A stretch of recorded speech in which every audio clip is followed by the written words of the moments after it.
अगर समाचार में बात करिए तो भावनगर થી સમાચાર પ્રાપ્ત થઈ રહ્યા છે। કહી શકાય કે ભાવનગર ખાતે પૂર્વ કોર્પોરેટરની અટકાયત કરી લેવામાં આવી છે। ચેક રિટર્નનો મામલો સામે આવ્યો હતો, જેમાં પૂર્વ મહિલા કોર્પોરેટરને 1 વર્ષની કેદની સજા ફટકારવામાં આવી છે। તો વળતર પેટે 3.80 લાખ રૂપિયા ચૂકવી આપવા કોર્ટને આદેશ આપ્યો છે। નરેશ રાજવીએ વર્ષ 2020માં ફરિયાદ નોંધાવી હતી।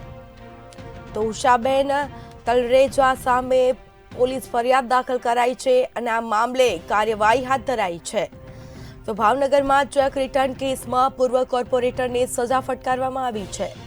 મહત્વપૂર્ણ સમાચાર કહી શકાય, પૂર્વ મહિલા કોર્પોરેટરને 1 વર્ષની કેદની સજા ફટકારવામાં આવી છે। સાથે જ કહી શકાય કે વળતર પેટે રૂપિયા ચૂકવીને કોર્ટના આદેશ આપવામાં આવ્યા છે। તો બીજી તરફ નરેશ રાજવીએ વર્ષ 2020માં પોલીસ ફરિયાદ નોંધાવી હતી। ઉષાબેન તલરેજા સામે પોલીસ ફરિયાદ દાખલ કરાઈ હતી।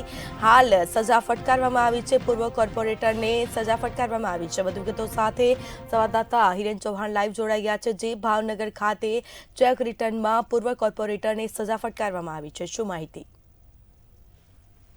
જી ચોક્કસ જણાવો તો ભાવનગર શહેરના જે પિછલા વોર્ડ વિસ્તાર છે તેના પૂર્વ કોર્પોરેટર ઉષા તલેજા ઉપર જે ચેક રિટર્નની ફરિયાદ છે તે નોંધાવવા પામી હતી, જેનો સુનાવણી ગઈકાલે કોર્ટમાં થતા તેને 1 વર્ષની સજા અને 3 લાખ કરતા વધારે દંડ ભરવા માટે કોર્ટનો હુકમ આવ્યો હતો। ખાસ કરી જે વિગત છે ચેકની, તેની અંદર જે ઉષા તલેજા છે તેમના પત્નીના એક મિત્ર હતા, તેની પાસેથી 2-3 વર્ષ પૂર્વે કહી શકાય કે 1,90,000 જેટલી રકમ છે તેને હાથોથીની લીધી હતી, પરંતુ આ રકમ પાછી કરવા માટે તેને ચેક આપવામાં આવ્યો હતો અને ચેક જે છે તે 13 જાન્યુઆરી 2020ના રોજ બેંકની અંદર જમા કરવામાં આવતા આ ચેક રિટર્ન થયો હતો, જેને લઈને નરેશ રાજાઈ નામના જે વ્યક્તિ છે તેમને ઉષાબેન વિરુદ્ધમાં જે ફરિયાદ છે તે ચેક રિટર્નની નોંધણી હતી અને જેના માટે ગઈકાલે કહી શકાય કે ભાવનગર કોર્ટની અંદર હિયરિંગ થયું હતું। હિયરિંગની અંદર ઉષાબેન દોષિત થતા તેને 1 વર્ષની સજા અને 3 લાખ કરતા વધારે રકમ છે તે ભરપાઈ કરવા માટે કોર્ટે હુકમ કર્યો। જી, પોલીસે તેમની અટકાયત પણ કરી લીધી છે અને 1 વર્ષની સજા ફટકારવામાં આવી છે। આગળ કોઈ કાર્યવાહી હાથ ધરાઈ છે કે કેમ?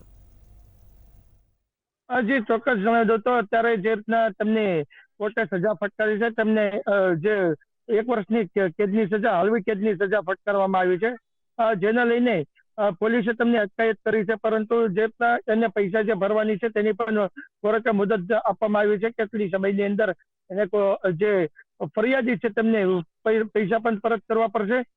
તેમજ પોલીસે આ જે કોર્પોરેટર છે તેને પકડીને તેની જે જેલની સોંપવાની જે કાર્યવાહી છે 1 વર્ષની સજા અંતર્ગત જે જેલમાં સોંપવાની હોય છે તેની કાર્યવાહી હાથ ધરવામાં આવી છે।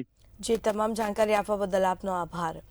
તો ઉષાબેન તલરેજા સામે પોલીસ ફરિયાદ દાખલ કરાઈ હતી અને તેમની હાલ અટકાયત પણ કરી લેવામાં આવી છે। કોર્ટે 1 વર્ષની સજા ફટકારી છે। ભાવનગર ખાતે ચેક રિટર્ન કેસમાં પૂર્વ કોર્પોરેટરને સજા ફટકારવામાં આવી છે। પૂર્વ મહિલા કોર્પોરેટરને 1 વર્ષના કેદની સજા ફટકારવામાં આવી છે।